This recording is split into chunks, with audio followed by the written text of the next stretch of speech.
Kindly subscribe the channel and hit the bell icon to get regular updates. Thank you. Hello, good morning student. We have discussed the first chapter of the physics class 7th. The concept is relative density. We have read that equal volumes of different substances have different masses. Therefore, their densities will also be different. The concept of relative density is used to compare the densities of materials. हम पढ़ चुके हैं या हम पढ़ते हैं equal volumes of different substances, यानी कि डिफरेंट सब्सटेंसेस का इक्वल वॉल्यूम का जो मास होता है वो डिफरेंट मास होता है. देयरफॉर देयर डेंसिटी, इसीलिए जो इनकी डेंसिटी होती है वो डिफरेंट होती है. The concept of relative density is use. इस रिलेटिव डेंसिटी का जो कॉन्सेप्ट है वो मटेरियल की डेंसिटी को कंपेयर करने के लिए यूज किया जाता है. The relative density or specific gravity of a substance is defined as the ratio of the density of the substance to the density of water at 4 degrees Celsius. That is, relative density is equal to density of a substance upon density of water at 4 degrees Celsius. Relative density किसी substance की इस तरीके से define की जाती है कि अगर कोई substance दिया गया है, water और substance के बीच में हमें relative density find करनी है, तो the ratio of the density of the substance to the density of water at 4 degrees Celsius. That is, ये भी हम कह सकते हैं कि substance की density को divide करता है density of water at 4 degrees Celsius. आप फॉर्मूला पहले से ही जानते हैं, density is equal to mass upon volume होता है. relative density होता है mass upon या density of substance upon density of water. आप समझ गए होंगे. अब बात करते हैं student floating and sinking. Floating and sinking.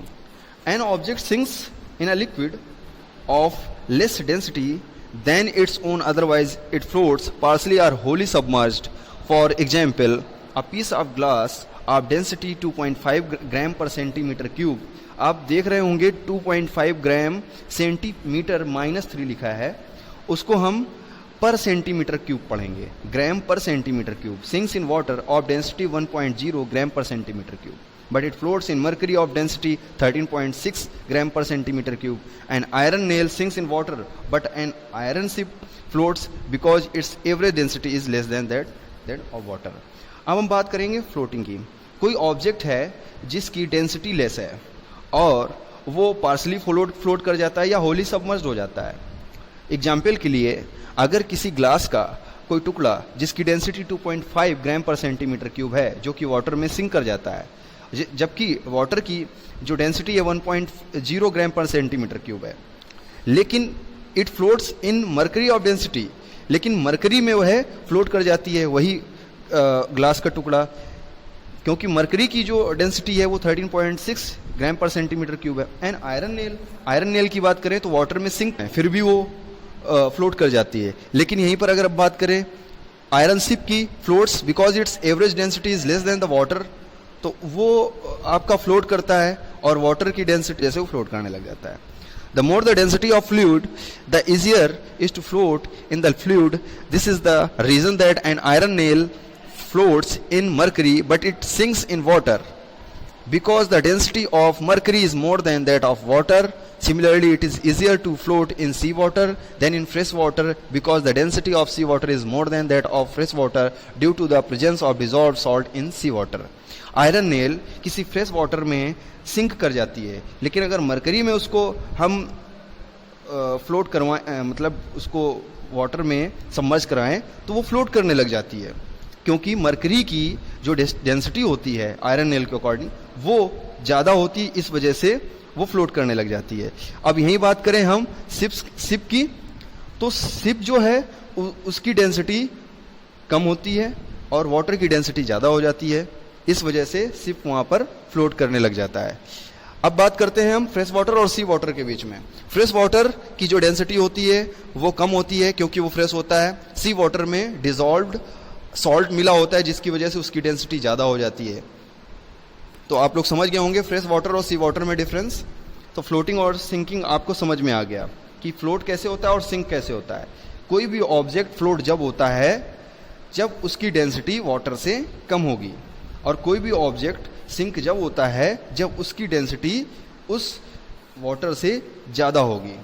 और ये फ्लोटिंग और सिंकिंग उसके एरिया पे भी डिपेंड करता है, वो आप आगे की क्लास में पढ़ेंगे। Variation in density of fluids due to temperature. अब बात करते हैं वेरिएशन इन डेंसिटी। डेंसिटी में वेरिएशन फ्लूइड्स की जो कि टेम्परेचर की वजह से होता है। Most fluids expand in volume on heating. Most जो फ्लूइड होते हैं वो एक्सपेंड हो जाते हैं जब हीट किया जाता है, उनका वॉल्यूम जो होता है वो एक्सपेंड हो जाता है। Therefore when such fluids are heated their densities get decreased.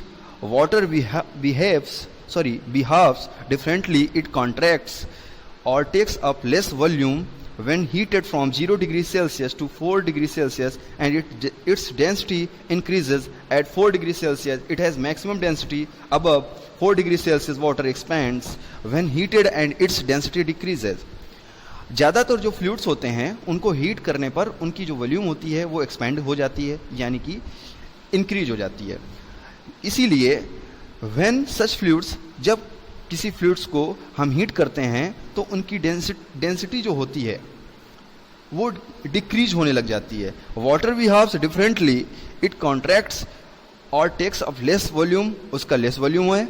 When heated from, जब उसको हम 0 डिग्री सेल्सियस से 4 डिग्री सेल्सियस के बीच में हीट करते हैं तो उसकी डेंसिटी जो होती है वो इंक्रीज हो जाती है एट 4 डिग्री सेल्सियस पे। इट हैज़ मैक्सिमम डेंसिटी, यही उसकी मैक्सिमम डेंसिटी है अबव 4 डिग्री सेल्सियस, जो कि आप पहले अभी मैंने आपको एक कॉन्सेप्ट शेयर किया था आपके साथ में, जो कि था रिलेटिव डेंसिटी। वहाँ पर वाटर का जो टेम्परेचर दिया था वो 4 डिग्री सेल्सियस के बारे में बात कर रहे हैं। तो यही मैक्सिमम इसका टेम्परेचर पे इसकी मैक्सिमम डेंसिटी होती है। तो water expends when heated and its density decreases. The density of ice is slightly less than that of sea water, so when a big glacier breaks in a cold region, it may float in the sea water with a small part outside. But in fact, a huge ice block called an iceberg may be hidden inside the water, which will be dangerous for any boat or ship sailing in water. Ice की density slightly less होती है sea water से। जब कोई big glacier का जो टुकड़ा होता है कोल्ड रीजन में, यानी जहाँ पे कोल्ड होता है, यानी कि सर्दियाँ होती हैं, इट में फ्लोट, जहाँ पे परमानेंट सर्दी होती है जैसे अंटार्कटिका, इट में फ्लोट, वहाँ पर ये फ्लोट करते हैं सी वाटर पे with a small pot outside.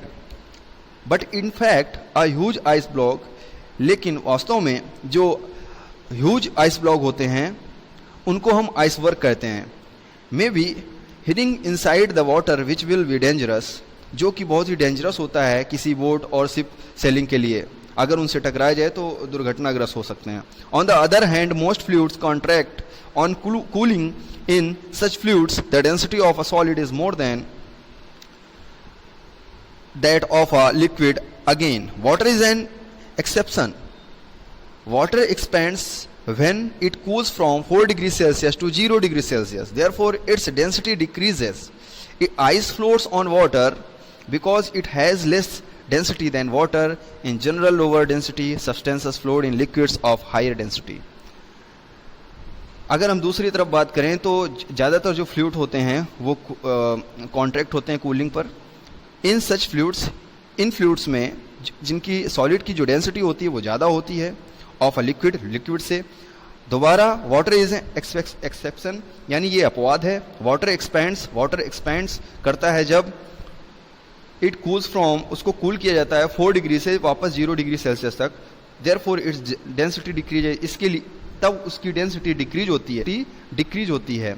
Ice floats on water because ice इसलिए फ्लोट कर जाती है वाटर पे because it has less density, उसकी डेंसिटी लेस होती है वाटर से। इन जनरल, सामान्य तौर पर lower density substances floats in liquids of higher density. आप सामान्य तौर पर ये समझ सकते हैं कि जिन सब्सटेंस की डेंसिटी कम होती है, लोअर होती है, वो लिक्विड पर, यानी हायर डेंसिटी वाले लिक्विड पर फ्लोट करने लग जाते हैं। तो आपको variation in density of fluids due to temperature, ये आपको समझ में आ गया होगा। अब बात करते हैं speed. A car traveling with a uniform motion along a highway leaves behind a man walking with a uniform motion. सबसे पहले तो आप ये समझ लीजिए यूनिफॉर्म मोशन क्या होता है। यूनिफॉर्म मोशन के बारे में आपको समझना है, उससे पहले आप समझिए स्पीड क्या है। स्पीड किसको कहते हैं? आप लोगों से अगर स्पीड के बारे में पूछ दिया जाता है तो आप जल्दी से बता देते हैं speed is equal to distance upon time. लेकिन अब जो है स्पीड हम वेलोसिटी के कंपेयर में पढ़ेंगे। Speed is equal to velocity, क्योंकि यहाँ पे आपको speed is equal to V लिया जा रहा है और वी का मतलब होता है वेलोसिटी, और वेलोसिटी और स्पीड दोनों में डिफरेंसेस हैं। तो the rate of change of displacement that is called velocity.